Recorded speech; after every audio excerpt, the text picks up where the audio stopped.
O sea, no de investigar nuevos problemas dentro de la ciencia, pero sí de tratar de entender qué es la ciencia, cómo funciona, cuál es su rol social, cómo la sociedad o la economía la influencian, etcétera, etcétera.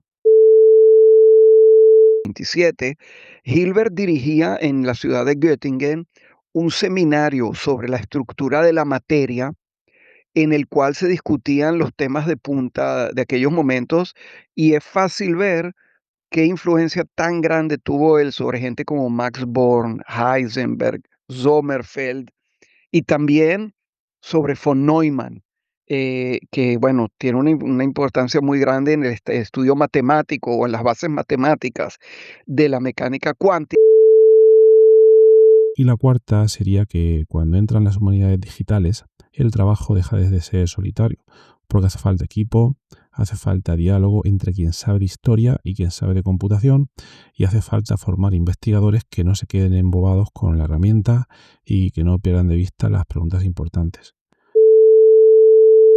Las preguntas que realmente me interesan, que son cómo se desarrollan las ideas de la ciencia, cómo se distribuyen, cómo se discuten, cómo se crean, cómo se olvidan eventualmente, cómo nacen nuevas ideas. Investigar está en todo. Soy Horacio Pérez y esto es Investigando la Investigación, un espacio para explorar la investigación sin límites ni fronteras más allá de áreas o etiquetas, porque nunca sabemos dónde puede llevarnos una idea.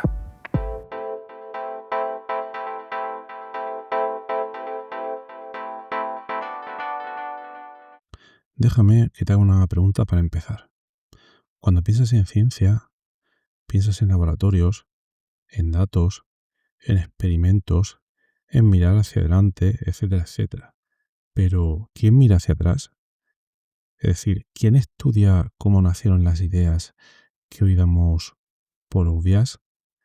¿Cómo se discutieron estas? ¿Cómo casi se pierden? ¿Y por qué acabaron siendo lo que son? Para responder a todas estas preguntas, hoy vamos a hablar con Leo Corri, que es historiador de la ciencia en la Universidad de Tel Aviv. Leo empezó como matemático y acabó dedicando su carrera a algo que encaja como un guante con este podcast, es decir, contar la historia de cómo se construye el conocimiento. Y os aviso de una cosa, hay respuestas que durante la grabación de este episodio pues me descolocaron un poco, pero muy interesantes. Y son cosas que yo quería saber sobre cómo se hace la ciencia de la investigación y que después de esta conversación ya no veo igual. Ah, y tengo que añadir un pequeño detalle. Este episodio se grabó a principios de 2023. Eso por una parte. Y segunda parte, se grabó de manera asíncrona en nuestra comunidad de investigadores en WhatsApp. Si queréis saber en qué consiste, os tenéis que escuchar el episodio número 205 del podcast. Ahí explico el cómo. Pero bueno, cuando lo escuchéis, creo que os vais a hacer un poco una idea. Y bueno, ya no os voy a adelantar nada más porque parte de la gracia está en dejarse sorprender, yo creo.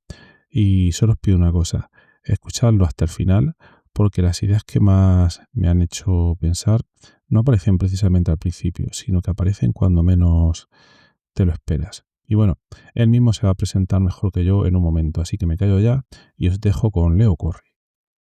Hola, saludos a todos desde Israel. Mi nombre es Leo Corri, soy profesor de Historia de la Ciencia en la Universidad de Tel Aviv. Me gradué como matemático en la Universidad Simón Bolívar de Caracas, Venezuela, en 1977 y subsecuentemente emigré a Israel y al cabo de un tiempo seguí haciendo brevemente un máster que prácticamente fue solamente escribir la tesis, ya que había tenido muchos cursos en Venezuela, y empecé mi doctorado en matemáticas en la Universidad de Tel Aviv, pero dada la instrucción muy amplia que había recibido como estudiante en Venezuela, siempre me interesó también pasearme por los pasillos de otras facultades y entre ellas la Facultad de Humanidades, donde asistía a clases de todo tipo, historia, literatura, filosofía, etcétera. Y un día, dando vuelta por ahí, vi que había una oficina de del recién fundado Instituto de Historia de la Ciencia, Historia y Filosofía de la Ciencia y las Ideas, y de pura curiosidad me metí a ver de qué se trataba. Y bueno, conversando con el director de aquella época, el profesor Yuda Elcaná, me di cuenta rápidamente que mucho más que hacer investigación, seguir con la investigación en la matemática, mi verdadero interés estaría enfocado a eso, a la historia y la filosofía de la ciencia. Y empecé mi carrera dentro de ese instituto, donde eventualmente completé mi doctorado, después estuve como postdoctorante o investigador invitado también en el Instituto Tecnológico de Massachusetts, el MIT, también en la Universidad Hebrea de Jerusalén y también en el Instituto Max Planck de Historia de la Ciencia en Berlín.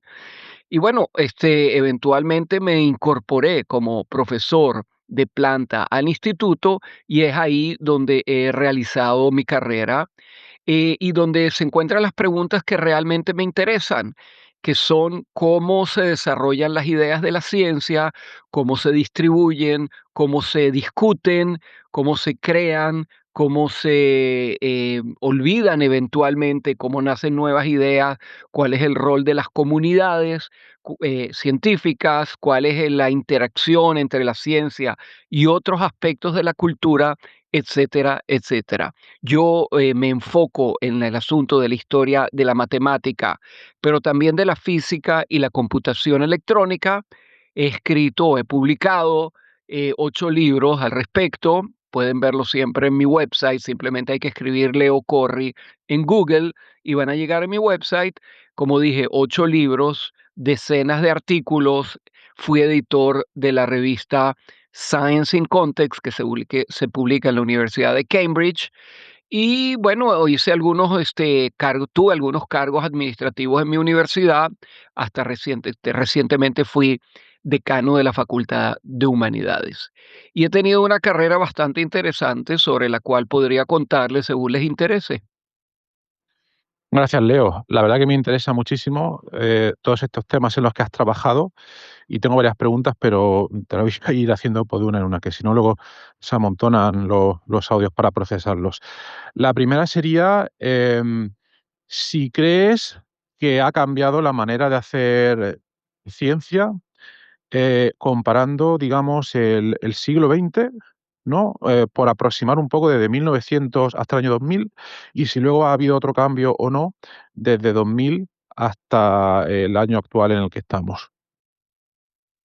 Bueno, esta es una pregunta muy interesante y tiene que ver con la pregunta amplia a la cual nosotros los historiadores de la ciencia nos dedicamos, que es decir, este, ¿qué tiene en común la ciencia de diferentes periodos o qué se queda fijo al pasar el tiempo que nos permite decir que esto es ciencia y aquello es ciencia? Y por otro lado, realmente, como preguntas tú, ¿cuáles han sido la diferencia en épocas determinadas? Y uno puede tomar una época muy corta, decenios, uno puede tomar siglos, uno puede tomar más y, también, por supuesto, hay una diferencia muy grande, hay que enfocarla sobre las diferentes disciplinas, porque los cambios que se dan en una no son necesariamente los cambios que se dan en otra.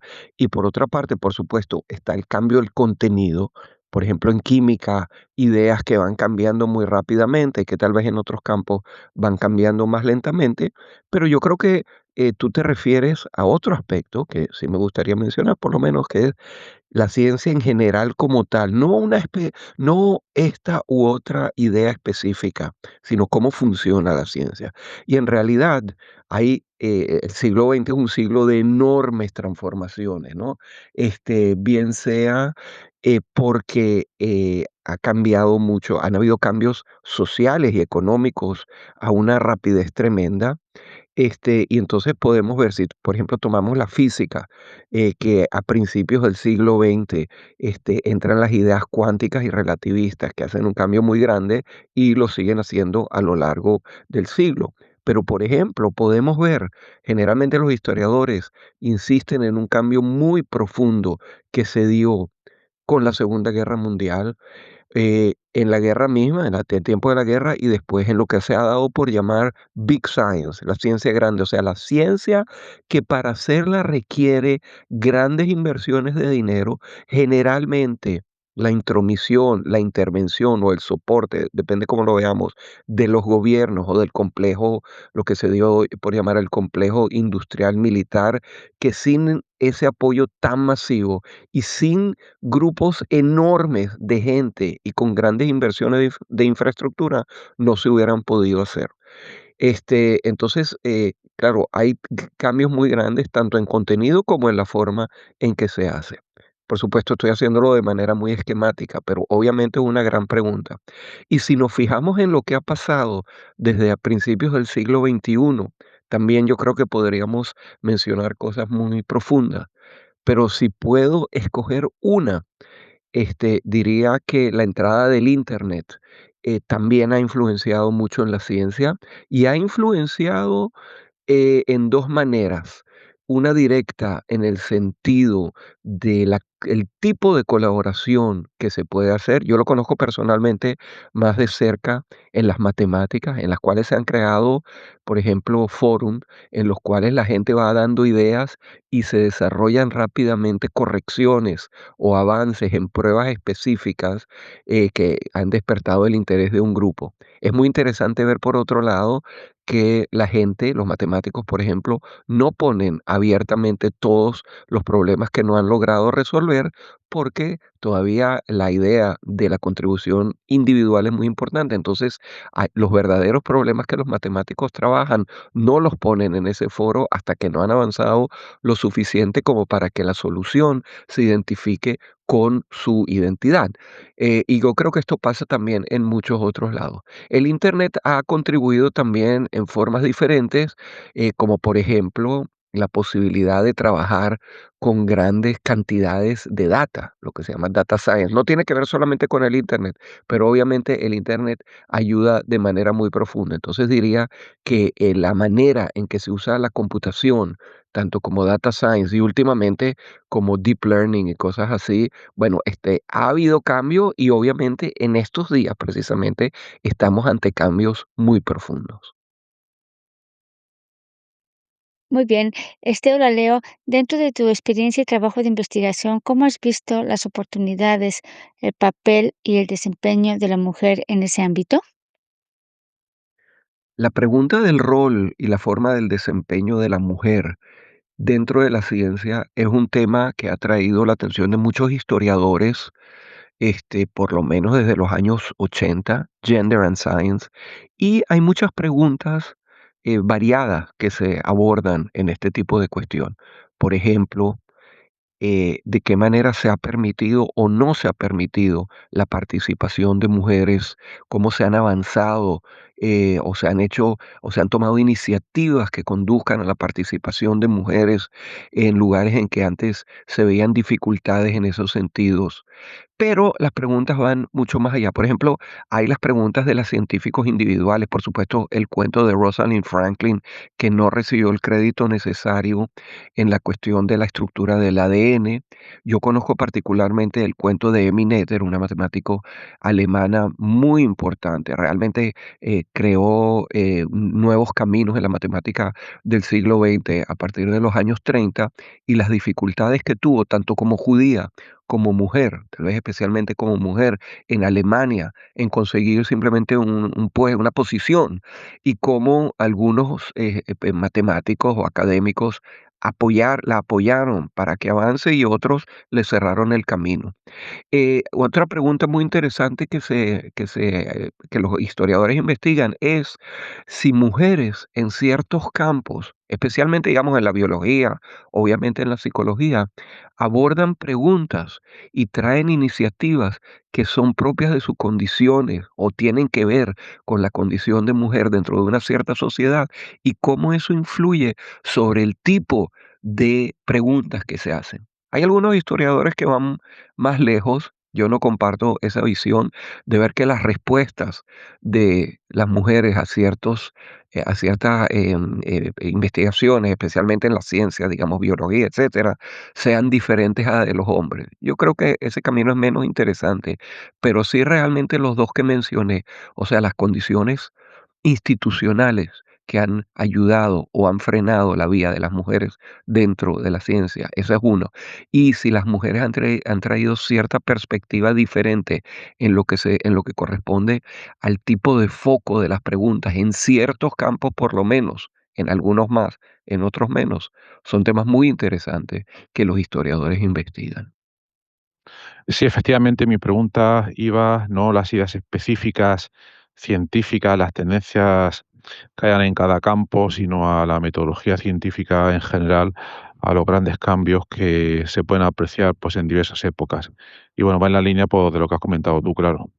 Entonces, bueno, tú estás hablando de matemáticas y has comentado pues, los grandes cambios que ha propiciado Internet, luego el uso, entiendo, de foros online, donde los diversos matemáticos pueden discutir entre sí todas estas ideas. Y luego, por lo que comentas del individualismo, hay una duda que me surge por desconocimiento, y es que me da la impresión de que los matemáticos son investigadores que incluso a día de hoy, no sé si me equivoco, pero que tienden a estar aislados para resolver un problema. No sé si esto es así.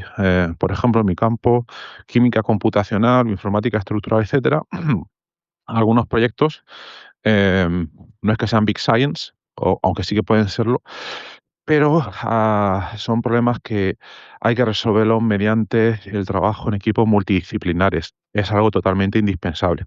Pero no sé si en matemáticas, incluso a día de hoy, se tiende al individualismo por algún motivo que desconozco. No sé si es así. O no sé si determinados problemas matemáticos se pueden atacar por diversos equipos internacionales trabajando al mismo tiempo. Por si puedes explicarlo un poco. Y también hablando de cambios de método de investigación, ahora ya yéndonos específicamente a las matemáticas, no sé si el tema del machine learning, este gran cambio que está habiendo en estos últimos 5 años, si la está afectando también. En lo que respecta a la pregunta de la cooperación o el trabajo aislado individual de matemáticos, y los cambios que han afectado este componente tan importante del desarrollo de la ciencia en matemáticas, em, yo creo que hay que ver diferentes aspectos que tienen que ver con, primero que todo, con la personalidad del matemático, pero también con las condiciones en las que se ha trabajado y esas condiciones han cambiado. Mencioné, por ejemplo, el asunto del Internet y lo que eso permite a manera de la creación de foros donde se pueda intercambiar ideas. Hay que entender esto claramente. Matemáticos siempre han encontrado foros para ese tipo de intercambio.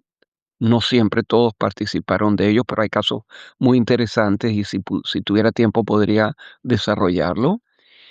Lo que es diferente en el sentido del Internet es la rapidez con la cual este intercambio puede surgir. Hay ejemplos muy interesantes de problemas que se han presentado en foros de este tipo y que el tipo de progreso que se ha hecho a través de intercambio de grupos relativamente grandes de matemáticos que intervienen en esas discusiones es una rapidez que no es típica de la que se da en otro tipo de intercambios. Pero como dije, no es el lugar donde los matemáticos en general, estoy generalizando y hablando esquemáticamente, no es el lugar en donde los matemáticos discuten los más importantes problemas en los cuales ellos específicamente están invirtiendo en este momento sus energías. Eso no quiere decir que no compartan ideas y no discutan ideas con colegas, pero generalmente esto se hace en foros de otro tipo. Bueno, puede ser intercambio de email, pero no es eso de lo que estoy hablando.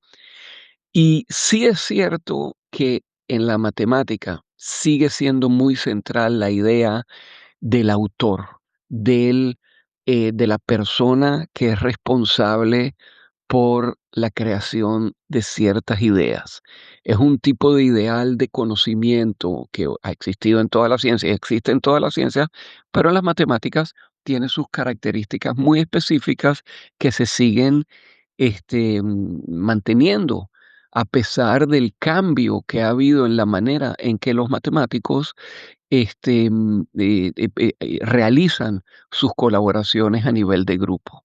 Bueno, necesitaría más tiempo para desarrollar este tema. Sin embargo, yo creo que es un tema muy claro y muy interesante y grupos internacionales abocados e interdisciplinarios abocados a resolver ciertos problemas matemáticos es algo que se ve menos que lo que podría verse en la química o en la física, inclusive en la física teórica.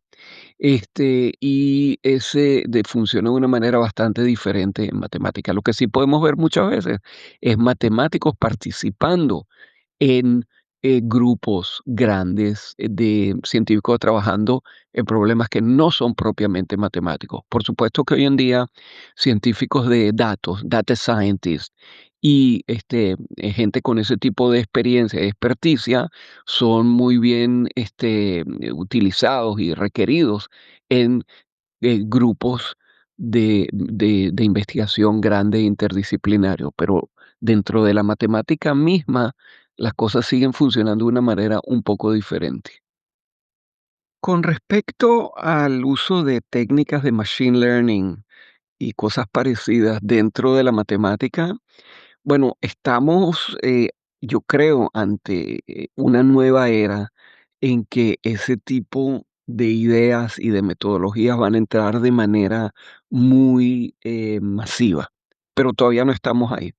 Por ejemplo, si nosotros nos fijamos en los acontecimientos, digamos, de los últimos 30 años, donde ya existían computadores, no estoy hablando para calcular, no estoy hablando de la matemática numérica que ayuda a resolver, digamos, de manera numérica ecuaciones diferenciales de la física o de la química, que eso es un tema de por sí interesante, pero yo estoy hablando de la investigación, por ejemplo, matemática en los campos puros, como el álgebra, la topología o el análisis funcional donde hay algunos matemáticos, pero son una minoría realmente destacada destacada por su número pequeño, que han tratado de introducir técnicas de, no de cálculo, sino de creación de ideas que ayuden, por ejemplo, a crear nuevas demostraciones de teoremas teóricos en la matemática.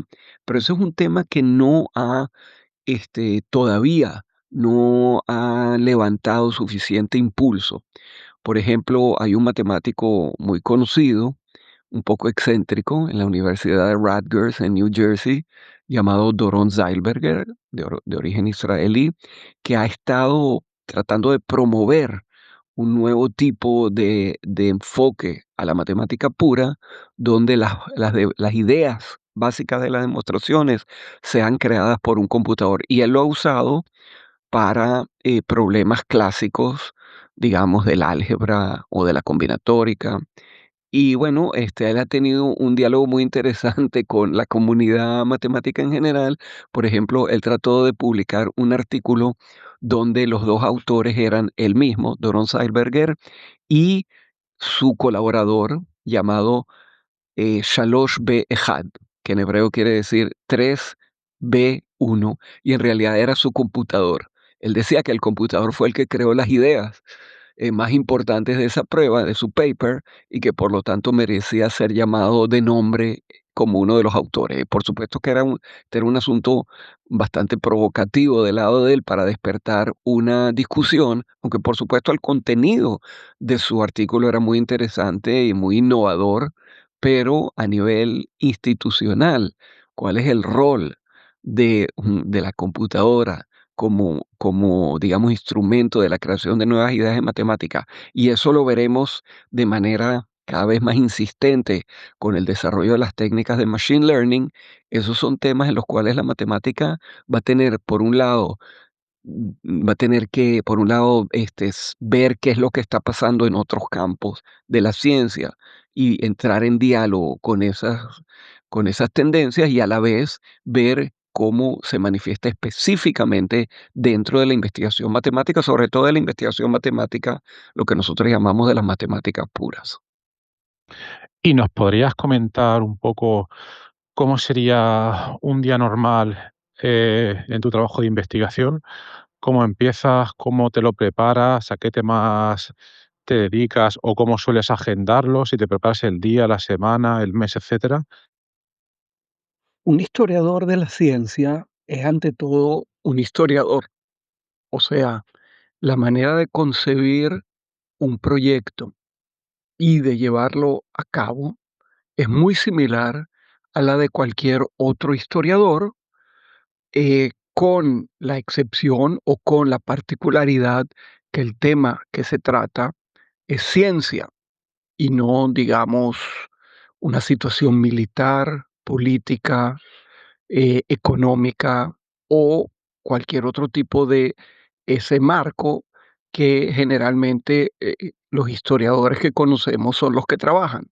Uno puede pensarlo un poco más, por ejemplo, como la historia de la música, digamos, o de la literatura, en la cual se crea o se piensa en un problema y se lo trabaja, y en el cual el tema es específico, la música, cómo se desarrolla, digamos, los estilos, cómo se desarrollan las obras específicas de un músico, cómo se desarrollan las instituciones de la música, la audición de la música, etcétera. Entonces, de la misma manera, un historiador de la ciencia eh, aborda el problema o digamos, el tema que quiere investigar desde un punto de vista histórico y centrado en una temática que tiene que ver con la ciencia.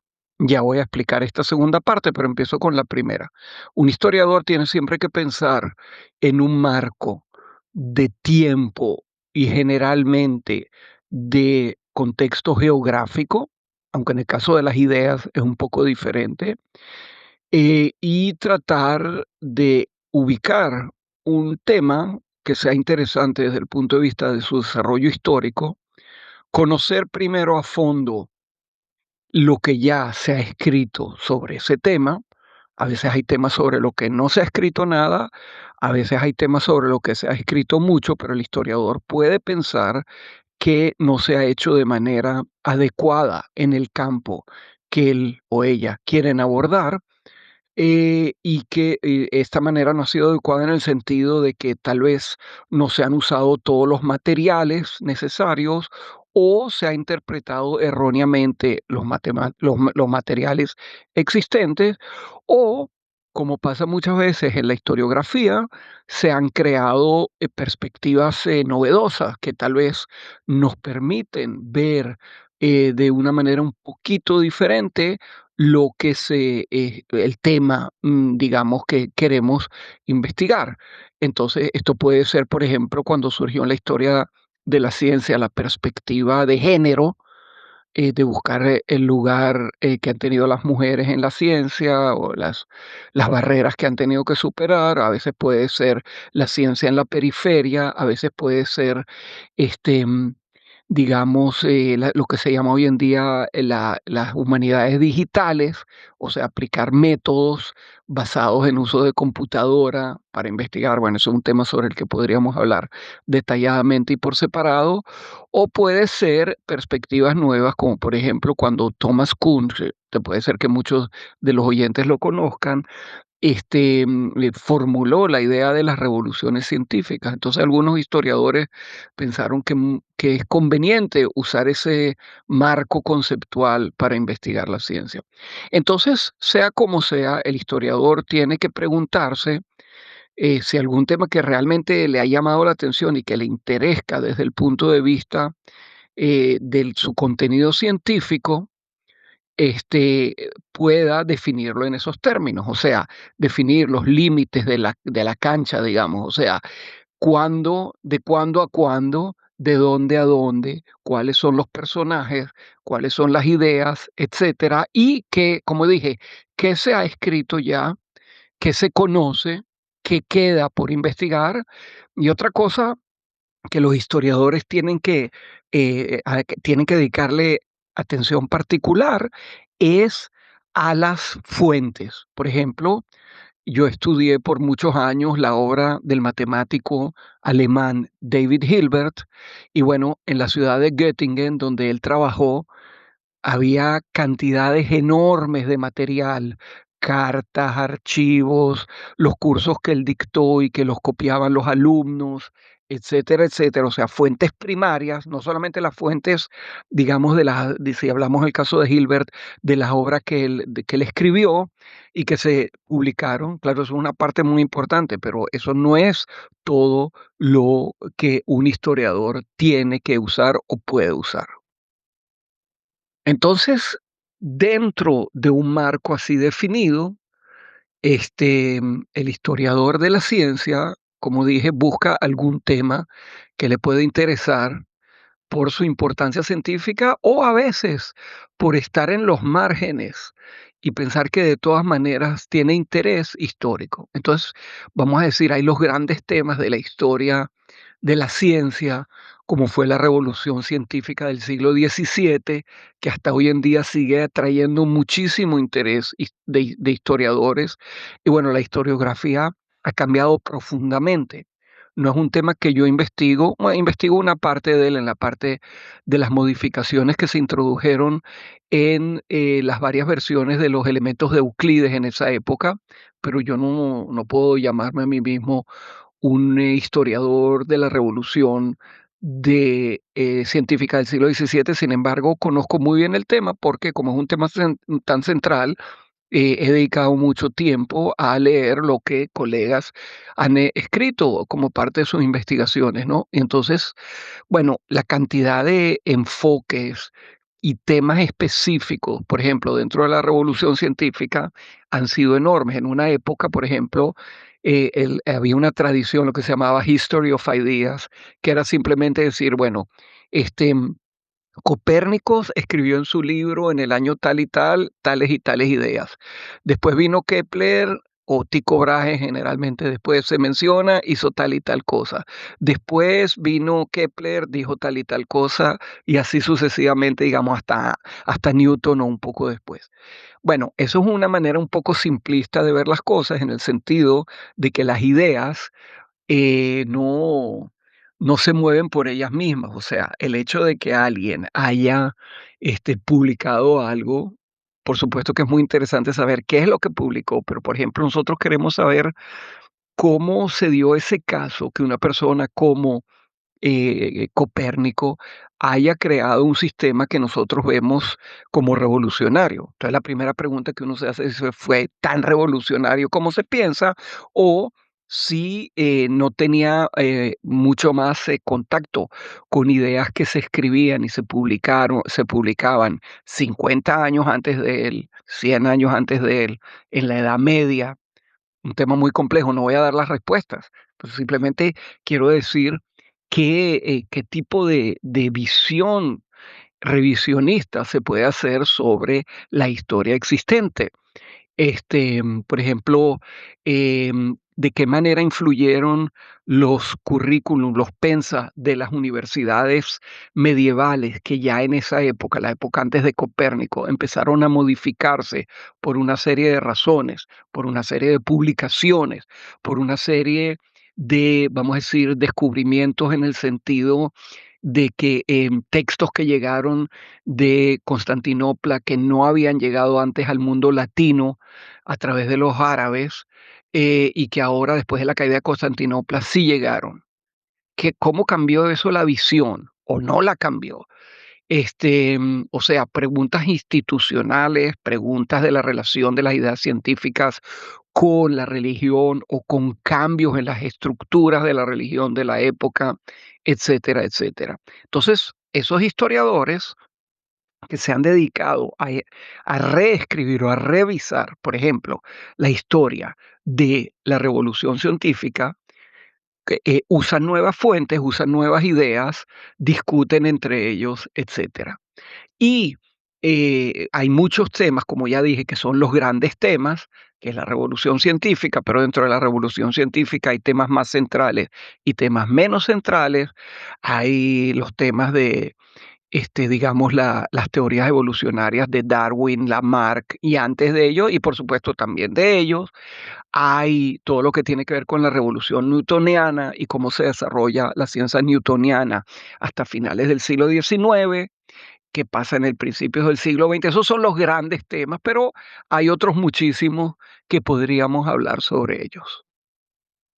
Yo en particular soy un historiador de la matemática, pero también he tratado algunos temas que tienen que ver con la historia de la física, alrededor, la física matemática, alrededor de las figuras de Einstein y Hilbert, pero no solamente ellos, también Emineter y otros.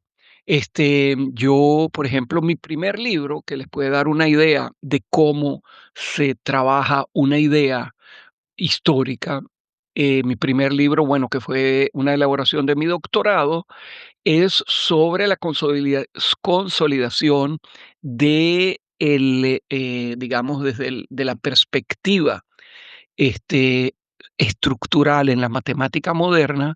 O sea, mi pregunta fue, ¿cómo es que la matemática se transformó en una disciplina que se dedica a estudiar las estructuras algébricas, o sea, grupos, anillos, cuerpos y más adelante categorías, álgebras, álgebras de división, etcétera? Se dedica a estudiar la topología, se dedica a estudiar los espacios de Banach, etcétera, etcétera, que este es un desarrollo que empieza de manera muy intensiva en los años 30, otra vez en la ciudad de Göttingen, pero no solamente, con figuras como Hilbert y como Emineter y sus alumnos, que jugaron un rol muy importante, pero se desarrolla también un poco después, a principio, un poco antes de la Segunda Guerra Mundial, después con una interrupción, y luego después de la Segunda Guerra Mundial en Francia, a manos del grupo Bourbaki. No sé de los oyentes quién conoce sobre ese grupo, pero estoy hablando de gente súper influencial, tanto en Europa como en América, incluyendo Sudamérica. Y entonces, bueno, a mí me interesaba mucho la matemática que ellos habían hecho, pero la verdad es que siempre tenía en la cabeza, sin que supiera formularlo realmente, la pregunta histórica. Era obvio para mí que la matemática no siempre había sido así. Esa es la matemática que yo estudié en los años 70 en Venezuela y se siguió estudiando por muchos años. Después vinieron algunas modificaciones, pero mi pregunta siempre era, ¿cómo ¿cuál fue el proceso que llevó a eso? Y aunque al empezar no sabía muy bien hacia dónde iba, después me di cuenta que eso incluía, obviamente, entender los trabajos de esta gente, entender los trabajos que se dieron con anterioridad y que eran diferentes, y después tratar de entender la transformación a través de, por ejemplo, archivos, cartas, periódicos o, digamos, publicaciones internas, este, mm, y una serie de cuestiones de ese tipo. Entonces uno va pensando en la idea de esa, de la transformación. Generalmente historia es historia de transformaciones.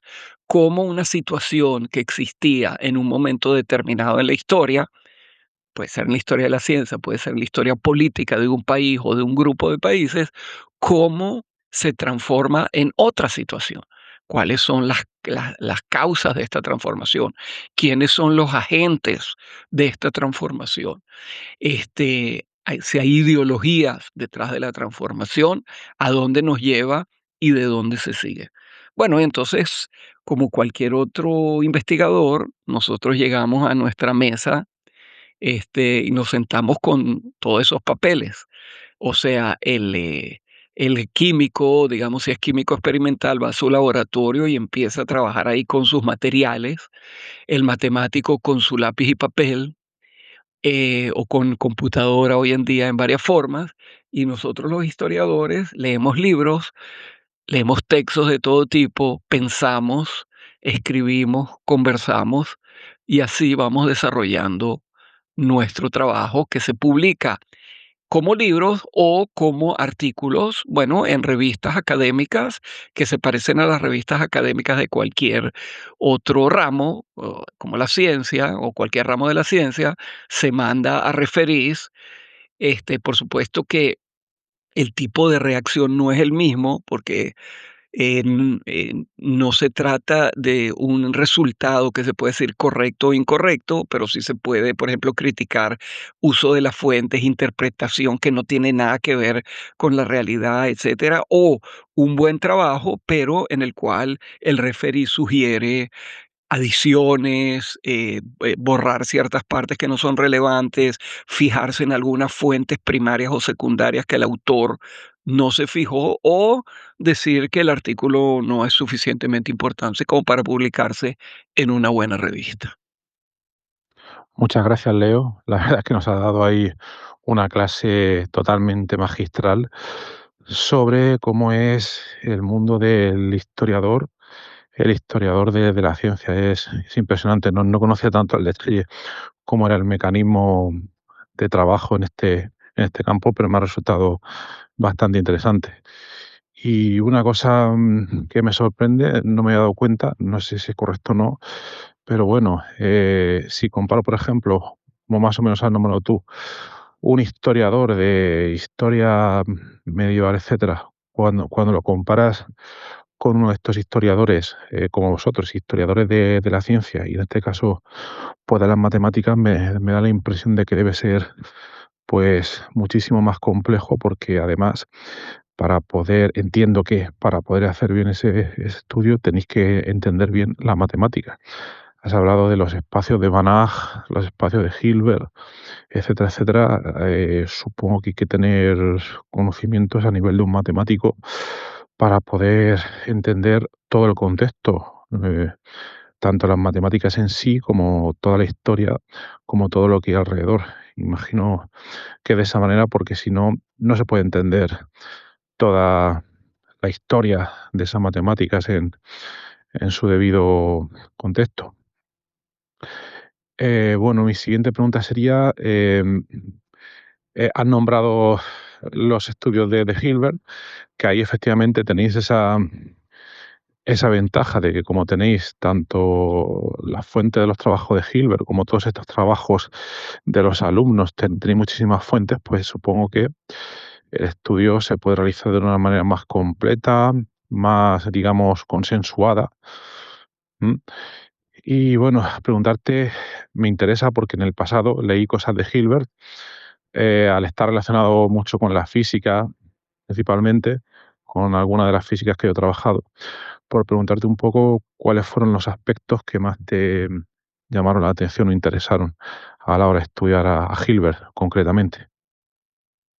Bueno, muchas gracias por estas preguntas y me voy a referir primero al asunto de la necesidad que tiene el historiador de la ciencia de conocer a fondo la parte científica de las preguntas con las cuales quiere enfrentarse en su investigación histórica. Obviamente, es necesario conocer muy bien el tipo de campo científico y los problemas y las metodologías que se presentan en cada uno de ellos. Sin eso, uno no puede hacer, creo yo, historia de la ciencia de manera seria.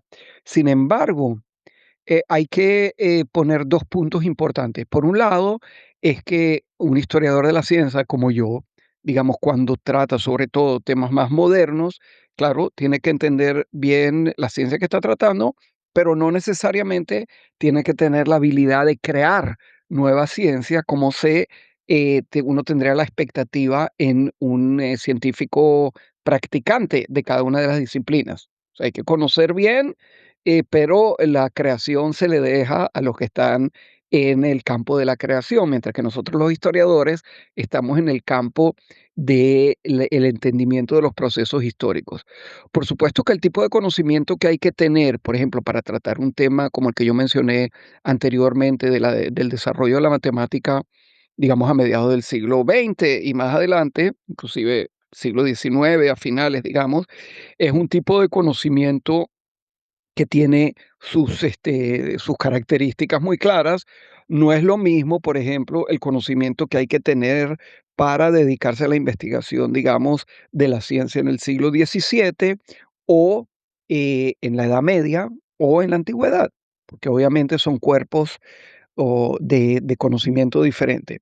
Pero además de eso, quiero agregar que el conocimiento científico que uno trae a a esta investigación, al conocimiento científico contemporáneo, para quienes lo tienen y vienen con él a la investigación, hay que tener mucho cuidado como uno lo aplica al estudio histórico, por la razón importantísima de que el pecado original de cualquier tipo de historiador es lo que suele llamarse el anacronismo. O sea, si una persona, por ejemplo, un historiador, está investigando la Grecia antigua, y para entender los procesos políticos que se dan en esa época, o bueno, es una época muy larga, pero en cierta época de la antigüedad griega, aplica categorías de pensamiento político moderno, como por ejemplo la idea del Estado moderno o la idea digamos, ideal nacional moderno y trata con esos conceptos de entender lo que pasó en las épocas anteriores, bueno, estaría haciendo un grave error porque la idea de nación, la idea de país y la idea de política, etcétera, como la concebimos hoy y como se concebía en la antigüedad griega, son dos cosas totalmente diferentes y uno no puede entender el pasado en términos del presente. Eso lleva a muchos errores de interpretación. Y bueno, lo mismo pasa muchas veces con la historia de la ciencia. Por ejemplo, en estos días se publicó un artículo muy interesante de una investigación que hicieron sobre unos manuscritos de Leonardo da Vinci, donde aparentemente, yo no los conozco a fondo, así que no quiero opinar, pero solamente quiero decir que aparentemente él hizo unos experimentos que tienen que ver con la caída libre de los cuerpos, etcétera. Entonces los historiadores llegaron a la conclusión de que Leonardo da Vinci tenía ideas muy claras sobre la gravitación, etcétera. Otra vez, sin haber leído eso, me parece un poco raro, porque la idea de gravitación como tal, como nosotros la conocemos, aparece mucho más tarde, digamos, los trabajos de Galileo, un poquito antes tal vez, pero no. Antes, lo que se entendía en la caída de los cuerpos es en términos aristotélicos, de, digamos, movimiento forzado, movimiento libre y otra serie de cosas que, claro, en la época de Leonardo estaban bajo revisión y bajo discusión, etcétera, y llevarían eventualmente a los cambios que se dieron en la revolución científica. Pero no se puede entender lo que hizo Leonardo en aquel ejemplo en términos de lo que entendemos hoy por gravitación. Y lo mismo pasaría en casi cualquier investigación histórica. Entonces, el conocimiento es importante, el conocimiento, o sea, el conocimiento técnico, quiero decir, el conocimiento técnico, inclusive diría contemporáneo, es fundamental, pero hay que tener mucho cuidado de no caer en anacronismo. En relación con la pregunta de Hilbert y su influencia sobre la ciencia, sobre la física, perdón, y hasta sobre la química moderna, bueno, precisamente sobre eso yo hice una investigación que me llevó muchos años y la publiqué gran parte de ella en un libro, digamos, bastante grueso, de muchas páginas, que ustedes pueden ver en mi website, que se llama Hilbert and the Axiomatization of Physics. Pero mi estudio llega hasta, digamos, el año 1918, por ahí, cuando ya Hilbert deja de estar directamente involucrado en el estudio de la teoría de la relatividad. Sin embargo, la influencia de Hilbert sobre la física del siglo XX va mucho más allá en el sentido de que a lo largo de los años y incluyendo los principios de los años 20, llegando a la época en que se empieza a formular la mecánica cuántica, que es en 1926-27, Hilbert dirigía en la ciudad de Göttingen un seminario sobre la estructura de la materia en el cual se discutían los temas de punta de aquellos momentos y es fácil ver qué influencia tan grande tuvo él sobre gente como Max Born, Heisenberg, Sommerfeld y también sobre von Neumann. que, bueno, tiene una importancia muy grande en el estudio matemático o en las bases matemáticas de la mecánica cuántica. Y bueno, obviamente el impacto de Hilbert, tanto a nivel personal como a nivel de su matemática, como a nivel, llamémoslo, institucional, por lo que hizo en Göttingen y la manera en que condujo el tipo de conversaciones y de discusiones que se llevaban en el seminario de la estructura de la materia, obviamente es un impacto tremendo y bueno, yo creo que por eso me atrajo tanto, pero en aquellos tiempos cuando publiqué el libro se publicó en el 2004, o sea, ya hace casi 20 años. Sin embargo, ahora de vez en cuando yo he estado estudiando otras cosas que ustedes pueden ver en mi website y bueno, veo que esa influencia siguió siendo relevante también muchísimos años después. Luego leo una cosa que me he dado cuenta luego después reflexionando un poco, le sigo dando vueltas a todo esto que has comentado. Bueno, en el sentido de que un historiador de la ciencia, bueno, pues una persona, ya lo has definido tú de forma maravillosa, em, pero no sé si existe también, imagino que sí, porque ya está todo inventado, pero quiero decir, si existe de manera formal también el estudio o la investigación de cómo los investigadores de la ciencia como tú investigan la propia ciencia. Es decir, una meta investigación, como es un poco la idea de este podcast, porque en este podcast no nos centramos en un área en concreto, tratamos muchísimas, porque es interesante tanto la investigación que realizan en las diversas áreas los propios investigadores, pero sobre todo en cómo realizan este proceso de investigación. Entonces me estoy dando cuenta en que quizás podría haber un poco de paralelismo entre un historiador de la ciencia, en tu caso, como también pues un investigador de los investigadores, como puede ser un poco la idea o la esencia pues, de este podcast. Pero bueno, mi pregunta específica era si existe algún término específico o si te has encontrado con alguna rama de la historia de la ciencia en que, bueno, pues esa rama, perdón, investiga a cómo los historiadores investigan otras áreas, ya sea la ciencia u otro. Quizás me queda un poco embrollada la explicación, pero sería algo así como una meta investigación o una meta historia. No sé si te suena de algo parecido. Ahora, con respecto a la pregunta de la metahistoria o de la metaciencia, etcétera, que claro, en cierto modo es el punto central de este foro, diría lo siguiente: el estudio de la historia de la ciencia y el estudio de la filosofía de la ciencia, a veces en combinación, a veces por separado, es obviamente parte de lo que llamamos el estudio sobre la ciencia, sobre la metodología de la ciencia, etcétera. Muchas veces se puede hacer con perspectiva histórica, pero a veces se hace también con perspectiva, digamos, contemporánea, que se analizan ciertos aspectos de la manera en que los investigadores realizan sus investigaciones. Entonces entra otra vez la pregunta de las metodologías, de las instituciones, de las influencias personales, etcétera, etcétera. O sea, obviamente la historia de la ciencia es parte integral y tal vez parte primordial de cualquier intento de entender la ciencia desde fuera.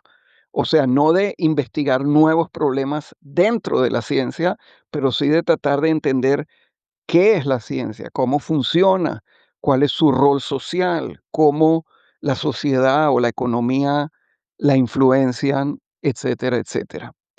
Y en paralelo, porque surgió la pregunta de la metahistoria, esa es otra pregunta paralela, un poco diferente, que es la pregunta, digamos, de la historiografía y de la metodología historiográfica, que es la pregunta cómo nosotros los historiadores, bien sea de la ciencia o bien sea de otros campos, realizamos nuestras investigaciones, como se preguntó antes, cómo surgen las preguntas, cómo se responden las preguntas, etcétera.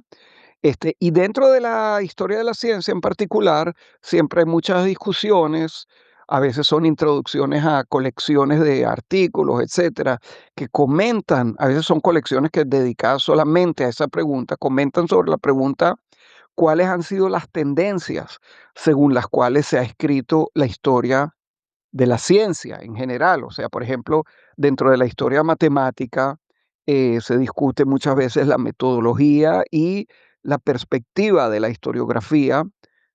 Voy a mandarles ahorita un link de una colección que salió recientemente y que trata de esa pregunta. Pero eso es algo en realidad que cubre mucho más allá y es la pregunta de cómo se realiza la investigación histórica, no cómo se realiza la investigación científica, que es lo que los historiadores de la ciencia nos interesa investigar, sino cómo nos ven o cómo nos vemos nosotros mismos o nos puede ver otra persona a los historiadores de la ciencia cuando investigan la historia de la ciencia. Me parece súper interesante todo lo que has comentado y tengo algunas preguntas al respecto. Una, tú conozcas, ¿vale? Luego, sí, estoy totalmente de acuerdo que a veces uno puede caer en la trampa de fijarse más en la herramienta y las características de la herramienta, como hacemos los que estamos en el campo de la computación, que a veces nos pasa mucho. Cuando uno cae en ese problema o trampa, entonces se olvida un poco o no se plantea preguntas más científicas o a veces incluso puede pasar que no sabe a dónde quiere llegar, ¿no? Entonces te preguntaría que ¿cómo crees que podía hacer un investigador de humanidades cuando se está formando para aprender todas estas herramientas de humanidades digitales? ¿En qué aspectos tendría que trabajar para no caer en ese problema o esa trampa de centrarse más en las herramientas que los problemas, ¿no?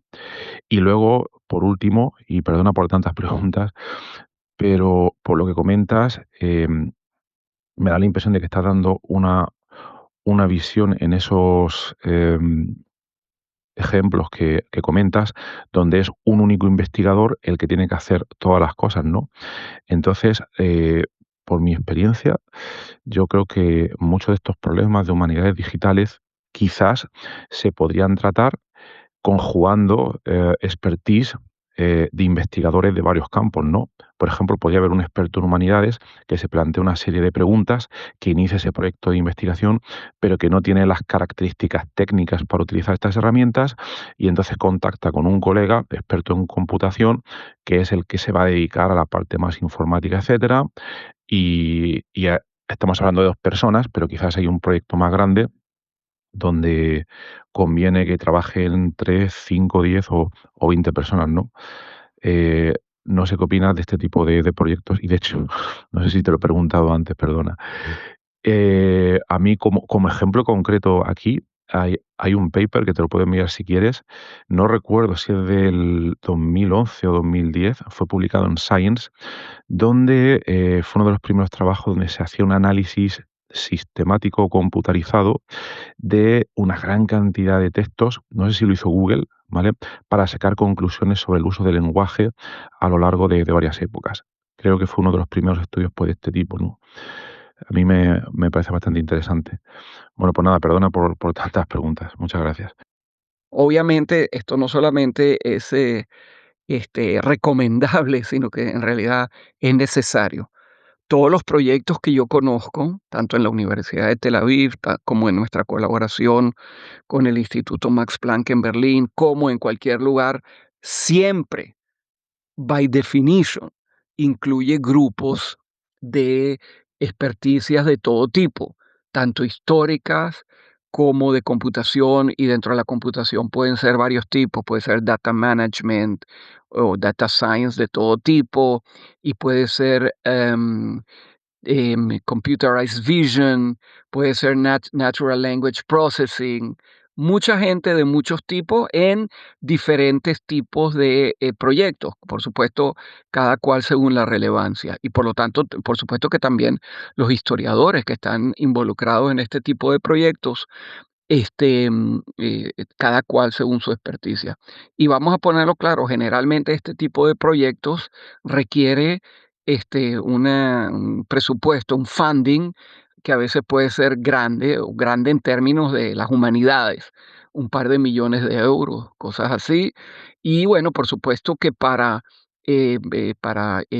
proponer este tipo de proyectos al European Research Council para fundarlo o en Israel o en cualquier país, obviamente lo primero digamos, examinan los paneles que tienen que aprobar o desaprobar uno de estos proyectos. Lo primero y lo primordial es tratar de entender quiénes son los investigadores involucrados, cuál es el background de cada uno de ellos como historiadores o como gente de computación y cómo va a funcionar digamos, la sinergia entre ambos, porque no es suficiente decir cuáles son los puntos fuertes de cada uno de ellos, sino que el ERC pregunta en qué sentido la colaboración va a sacar a luz o va a aprovechar de manera única y emergente la colaboración. Yo estuve involucrado en una de esas proposals con mi compañero Mateo Valeriani en Berlín. Llegamos bastante lejos, pero desafortunadamente en la última fase no fuimos aprobados. Pero bueno, tenemos ideas de cómo hacer con estas cosas, etcétera. Entonces, repitiendo, la colaboración no solo es deseable, sino imprescindible. Forma un investigador que tenga, digamos, las experticias o el conocimiento apropiado para hacer una investigación de este tipo. En el lado de la gente de ciencia de la computación, esa es la parte que me parece un poco más fácil. La parte más difícil es cómo historiadores que tienen que primero que todo recibir su formación de historiadores. Estoy hablando, por supuesto, de graduate students, o sea, no estoy hablando de los estudios iniciales en las cuales también pueden aprenderse técnicas digitales, pero por supuesto que también hay que crear historiadores, pero digamos más adelante, cuando estamos hablando de historiadores investigadores, que puede ser en el máster o en el doctorado, entonces hay que preocuparse por crear la conciencia y el punto de vista histórico, cómo se realiza realmente un trabajo avanzado de investigación histórica, pero a la vez las herramientas para comunicarse con la gente de ciencia de computación. O sea, sería absurdo que el historiador desarrolle él mismo los métodos, que lo podría hacer mucho mejor gente que viene del otro lado del campus, o sea, gente que viene con la experticia del computer science. Lo que sí es importante es crear la educación o la preparación en el historiador que sepa muy bien discernir entre técnicas de un tipo, o tecnologías de un tipo y tecnología del otro, escoger la que más se adecua a su investigación y sobre todo mantener un diálogo muy claro con la gente que viene de la parte técnica para poder crear un ecosistema donde los dos lados trabajen en armonía. Bueno, y aquí es donde termina la grabación del episodio, de este episodio asíncrono, como comentaba al principio. Este episodio grabado de manera síncrona en nuestra comunidad de investigadores en WhatsApp, y lo explico cómo funciona en el episodio número 205 del podcast. Y bueno, pero antes de despedirme, déjame recoger en pocas líneas lo que para mí han sido las ideas más importantes de todo lo que nos ha contado Leo. La primera, que la forma de hacer ciencia ha cambiado muchísimo. Hemos comentado del salto a la Big Science tras la Segunda Guerra Mundial, con esos grandes presupuestos y grandes equipos, y luego a una ciencia marcada hoy por Internet, el manejo de enormes cantidades de datos y ahora mismo pues la inteligencia artificial, ¿no? El deep learning. La segunda, que las matemáticas son un caso aparte. Es decir, a pesar de los foros y de Internet, etcétera, siguen siendo una disciplina donde la autoría individual pesa muchísimo y donde el machine learning todavía está dando sus primeros pasos. Y ojo que os recuerdo que este episodio está grabado a principios de 2023, que sé lo que estaréis pensando algunos de vosotros. Y eso lo dejaremos para otro episodio. La tercera cosa importante, y quizás la que más me ha marcado, es que un historiador de la ciencia es ante todo un historiador. Es decir, trabaja con fuentes, con archivos, con cartas, y su gran pecado a evitar es el anacronismo, de otra manera jugar el pasado con las ideas del presente. Y la cuarta sería que cuando entran las humanidades digitales, el trabajo deja de ser solitario, porque hace falta equipo, hace falta diálogo entre quien sabe de historia y quien sabe de computación, y hace falta formar investigadores que no se queden embobados con la herramienta y que no pierdan de vista las preguntas importantes. Bueno, si todo esto te ha hecho pensar, que es justo de lo que va este podcast, y te invito entonces a comentarlo con nosotros en nuestra comunidad de investigadores en WhatsApp, en la dirección Horacio, con H y con C, horacio-ps.com/comunidad, y a suscribirte si quieres a la newsletter en horacio-ps.com/newsletter, donde recibirás de vez en cuando contenidos extras del podcast. Y bueno, pues nada más. Muchas gracias a Leo por su generosidad y por haber participado en este podcast. Gracias a ti por escuchar y nos vemos en el próximo episodio de Investigando la Investigación. Ah, y se me ha olvidado una última cosa. Ya que estás ahí, te agradecería, si te ha gustado el episodio, pues que en la plataforma en la que estés le des a suscribirte, a like, a 5 estrellas, etcétera, porque a ti te cuesta muy poco y ayuda muchísimo a que este podcast siga creciendo y que así pueda llegar hasta muchísima más gente. Pero bueno, hasta la próxima.